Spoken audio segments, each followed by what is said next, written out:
Will the Cincinnati Bengals have a great start to the year? Who will be the Browns quarterback? Can the Ravens finally make it to the Super Bowl? And will Aaron Rodgers help or hurt the Pittsburgh Steelers? This is our AFC North preview and predictions.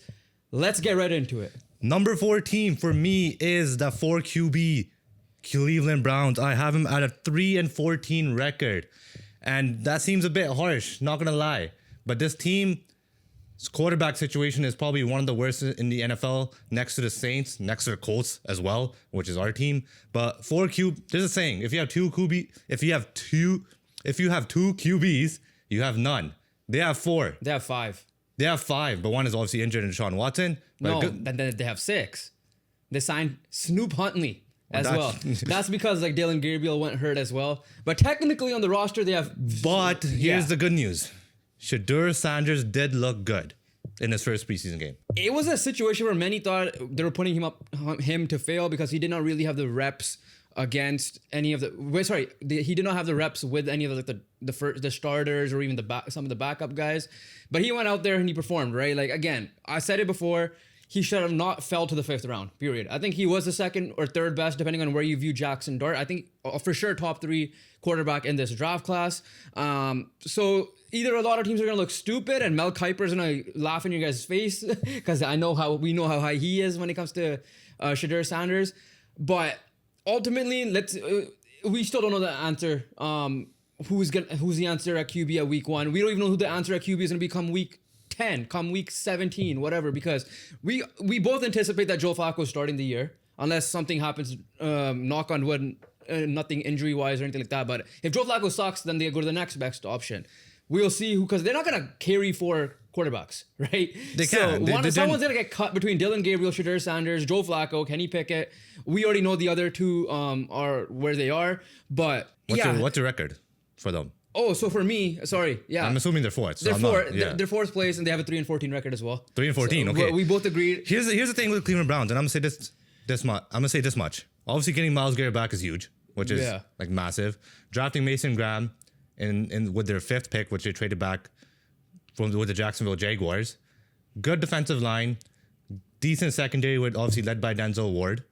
Defensively, they're overall solid. Offensively, their offensive line is okay. It's good. It took a hit recent years. Yeah, but like it's still, they still have, Conklin and Teller and Batonio, which are still solid pieces. Their weapons in terms of wide receivers, I feel like is what's going to let them down. They have Judy, who did bounce back last year and actually had an exceptional year. Amazing. They have David Njoku. Hopefully he can be healthy. Hopefully he's healthy. But overall, like when I'm looking at these guys' situations, and I'm like, it's weird because I'm giving him compliments right now for a 3-14 team. But with Joe Flacco starting, I don't anticipate Joe Flacco doing what he did in the Cleveland Browns when he came off the couch and literally took him to the playoffs, right? So in that situation, you're literally throwing one of your young QBs in Dylan Gabriel or Shedeur Sanders into the fire. And I'm not saying they can be successful. Obviously, Shedeur Sanders kind of shown that in the preseason so far. But with the Shedeur Sanders playing good, I just feel like the situation is just going to be so bad that like no matter what rookie QB it is, they just can't play their way out of it. And that's why I feel like they're going to be struggling a lot. And on top of that, they're in this very tough division of the AFC. So North. that's going to get your point. First of all, the division is very tough. That's the reason why we have them at 3 wins. Second, running back I'm looking at Jerome Ford. Can he be a running back 1 in this league? I'm skeptical about that. And then, on top of that, we don't know what Kenny Pickett's going to be, right? You're throwing a lot of these a lot of competition. Joe Flacco shits the bed first 2 weeks. Okay, you're going to go to Kenny Pickett. Kenny Pickett has a bad game week, whatever. You might go to Shedeur Sanders, right? Because I don't anticipate all 4 of these guys being on the roster unless they're end up being on their practice squad. But I for sure know one of Gabriel, Sanders, or even Pickett, someone will pick them up if they release them, right? Like there's the Saints are still out there, for example. Us, Indianapolis Colts, and whoever else are looking for a quarterback in some type of way, right? The Pittsburgh Steelers to a backup too for the future even. So overall at the end of the day, when you look at this, this is one of my worst teams in the NFL. They are going to be in the contention of the number 1 overall pick, which means they might get another quarterback come next year, depending on who it is, if Arch Manning declares or not. Sellers, I think his name, from LSU, and whoever, LSU. They have a bunch of options, Aller, whatever the case may be. So their situation right now is going to be bad, and it might get worse next year if they continue to be bad. But they're still going to be a tough out because their defense is still in my opinion, pretty good. Before we move on to our number 3 team, we would appreciate if you guys smash the subscribe button. We drop weekly, maybe even multiple times a week, NFL content. We'll be doing each division's standing predictions and preview as well, plus our playoff predictions and our award predictions. That will be coming up soon. So hit the subscribe button, hit the bell icon, and let's move to our number 3 team. For me, I have them at 9-8, and it is the Pittsburgh Steelers. Number one reason why. They have to be over 500. That's just how it works. It was very, very, very tough for me. At one point just a disclaimer, I did this before preseason. I did this before, obviously, when you were doing your stuff. So mine might be a little bit skewed. I made some adjustments before we hit record today. At one point, I had both these teams at 10 wins. But I decided to switch one thing up based on the schedule. When I looked back into other teams, I have to agree with you. I do have the Pittsburgh Steelers here at 9-8. So for me, it's literally, thankfully they got Aaron Rodgers. Otherwise they would have been below 500. I don't care what anyone would have said this year. They could have still proved me wrong, but Aaron Rodgers helps elevate this team. I am a little bit high on this team, maybe compared to you. I would not be surprised if this team does come second place and is the second best team in this division. However, weapons is where I kind of go back, and the overall skill position group is where I kind of lack, where I go back on this team. But I do like this team's defense overall. Okay, let's just get the good out of the way. Defense, sick. Yeah. They got Jalen Ramsey. They got TJ Watt done. Ramsey. And him and Joey Porter Jr. could become one of the best cornerback duos in the NFL. And they also have the upcoming season. They obviously got Darius Slay as well, which is obviously they have good veteran running cornerbacks with a good up and coming cornerback in Joey Porter Jr. Their safeties, obviously, did they get worse? 100%, because you lost Minka freaking Fitzpatrick, but they're still not bad in Deshaun Elliott, and I believe is it Juan Thornhill. Yeah. They're decent. They're solid safeties still. They can get the job done. Obviously, we already know TJ Watt, Alex Highsmith, Cameron Hayward. These guys are their studs up front, and obviously Patrick Queen manning the middle. Defensively, solid. Offensively, you already said the weapons are an issue. Obviously, they did get DK Metcalf. They traded away George Pickens, which I think is, at the end of the day, you're kind of getting similar players in terms of locker room wise, because DK Metcalf can be a hothead, and obviously we know what George Pickens was. On the field, we know they're both talented wide receivers, but my biggest issue is Aaron Rodgers' protection. This O-line is not that good. Let's be honest. They didn't do much to improve the O-line heavily, and this O-line is going to affect the run game. The last few years, the Steelers' rushing offense hasn't been anything exciting. It's been meh. Which is also a big issue, because that puts a lot of pressure on the quarterback to deliver. And can Aaron Rodgers deliver? 100% believe he can still, even at his age. The issue is keeping Aaron Rodgers upright. The New York Jets had an issue with that. They lost him 5 minutes into, not even 5 minutes, the first drive, and a minute into that season, they got him. Last year, obviously, Aaron Rodgers, he can't move. It's as simple as that. He can't move with the Achilles and with his age. So with this O-line, that became an O-line, and who's at QB became the big differentiating factor for me for why they're second and third. Yeah, no, I agree with what you say there. I do think their O-line will be okay compared to, I think they were slightly better last year than they were years advanced. I'm not saying they're garbage. Yeah. But I'm saying they're mad. But with Aaron Rodgers at QB, you got to be at your best. But that's the thing. difference here. They never had Aaron Rodgers at QB since Ben Roethlisberger. Russell Wilson was fine last year. Justin Fields could at least run. Sure, I get that. But Aaron Rodgers, in my opinion, again, he's not the Aaron Rodgers, MVP Aaron Rodgers. We get that. But having Pat Freiermuth will help him. We'll see what DK Metcalf is, because he did get paid, and I don't think he's a $33 million wide receiver compared to other ones. But at the end of the day, he got paid. He's your wide receiver one. Let's see how he does with Aaron Rodgers. So, I agree with you with everything you said. That was a big reason why I kind of dinked them a little bit, because once for me, I think schedule-wise, I gave them a hot start, like always, and then they kind of cool down late. That's how they usually are. But the other one positive before we move on to the next team here, their special teams. They have probably the best kicker in the game now. Or second best after Brandon Aubrey, if you want to say it. They're top two, yeah. Yeah, Boswell right now is looking for a better contract, and I don't blame him with how many field goals he has to have kicked. Because at the end of the day, they were not able to convert to touchdowns, which was the big flaw for the Pittsburgh Steelers. Maybe Aaron Rodgers can help limit his leg a little bit, but even if you don't, you still have a really good kicker there as well. So that I just wanted to give Chris Boswell a shout out. Mainly, that's the reason why I brought him up. Well, he made a lot of kicks last year. But overall, this team, like I said, if this team did not get Aaron Rodgers, I was very low. I could have. I don't want to put him last place because you still have Mike Tomlin. But with Aaron Rodgers, I'm like, okay, this team, I will not be surprised if they make the playoffs. I mean, let's be honest. The Browns are always last place. Yeah, they had no chance of being last place. I will not be surprised if this team gets into the playoffs somehow. Even though I have them at 9-8, I mean, like their record could be better than what we gave them. Before we move on to number 2, I want to say you guys should drop a comment down below if you guys agree or disagree with anything we have said. We would appreciate to hear you guys' thoughts down below because standings and predictions, everyone is going to have their own opinion. So if you guys hit that down below, we'll just definitely reply to them.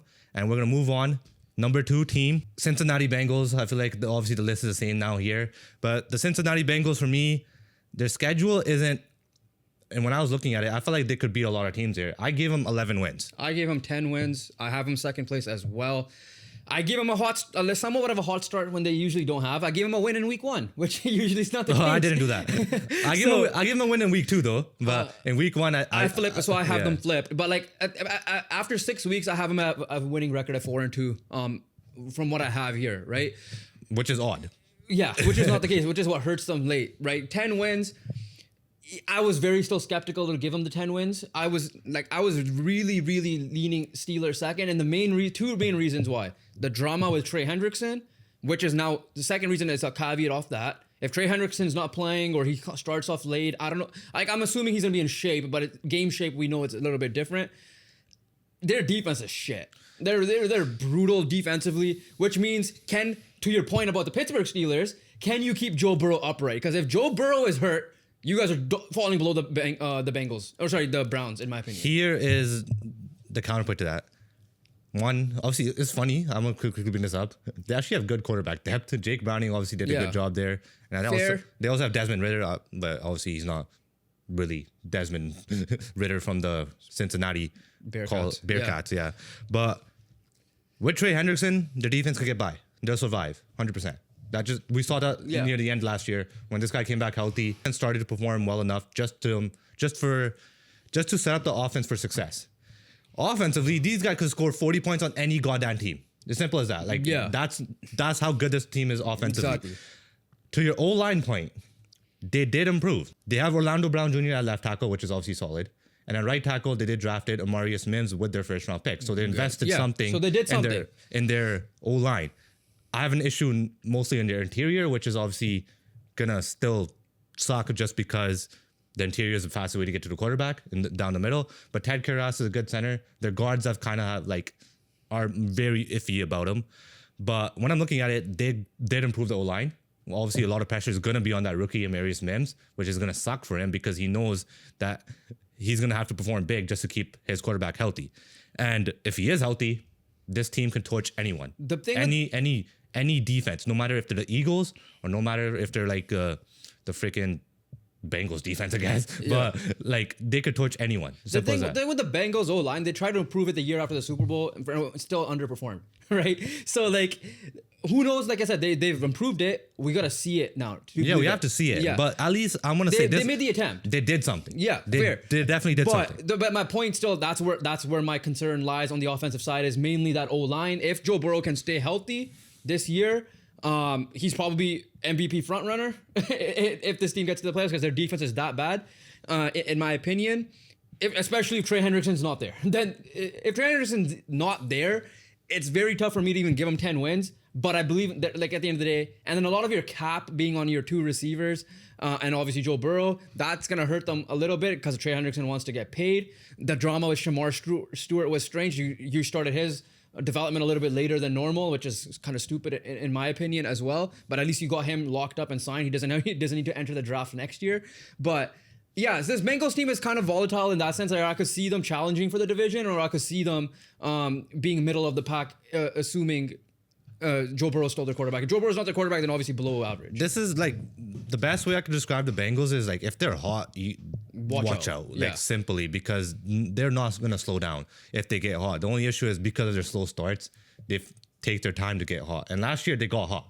As simple as that. But like you said, it was too late for the Cincinnati Bengals. But let's move on to the number 1 team. And this has been the gold standard team of the AFC North for the last couple of years. And it is the Baltimore Ravens. And I'm going to start off offensively. They're exact same team, but they added DeAndre Hopkins. And also quickly before you go, I have them at a 13-4 record, the same as the Buffalo Bills. So right now, those are two. So then your overall winner would be depends on the tiebreaker. My overall winner is Buffalo Bills because I have Bills beating them in week 1. I have them 14-3. Yeah, I have them 14-3 overall. Like again, I don't get why their win-loss over-under thing is at 11.5 because even including for the Bills and the Chiefs and all that, I think they should just put it at 12-13 to make it tougher. We don't bet, but I'm saying the people that do bet, right? As well. And like the Bengals are at 10.5. I thought that was a little bit too high. So technically they fall in the under for me, at least. For you to hit the over. But with this team, the Baltimore Ravens, not only they added DeAndre Hopkins, which I do believe he'll have bounced back this year. Obviously a very poor year last year compared to what we know what DeAndre Hopkins is, in my opinion. Not a first ballot Hall of Famer, but should be a Hall of Famer with what he has done with Houston and Arizona. But on the defensive side, you get Malachi Starks. And who was the last safety to fall? It was Kyle Hamilton. Where did he fall? The Baltimore Ravens. Kyle Hamilton is up top 3, maybe in some eyes the best safety in the league. Obviously conversation with Minka, Jesse Bates, and all these guys as well, whoever you want to look at. So you have your secondary there as well. They picked up Jair Alexander. I'm looking at the defensive side of the ball first. So these guys are an elite defensive team.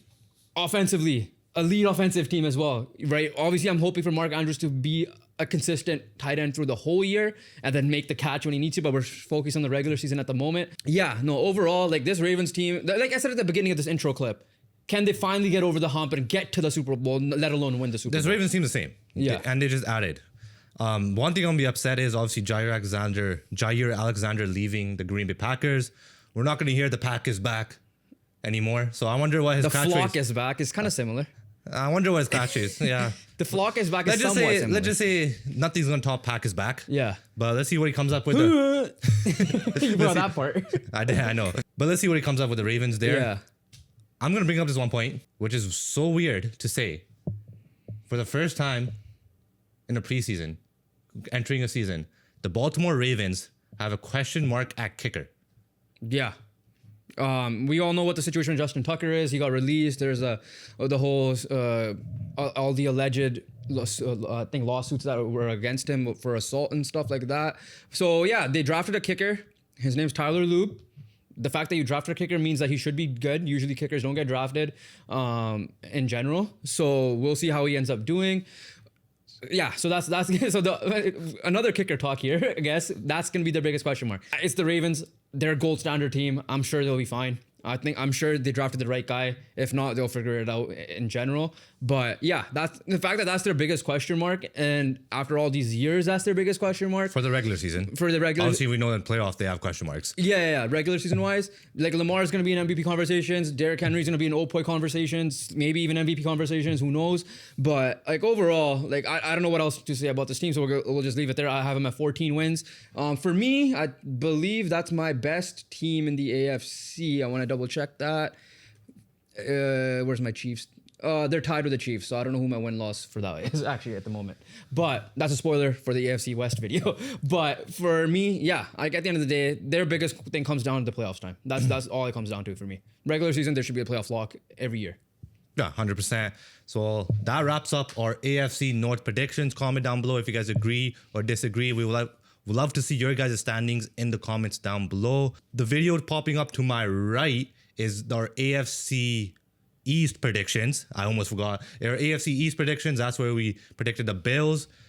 The Patriots are a fun one. So you guys are going to check out our predictions about the New England Patriots on that one. And also hit the subscribe button. And we'll catch you guys on the next one. Peace.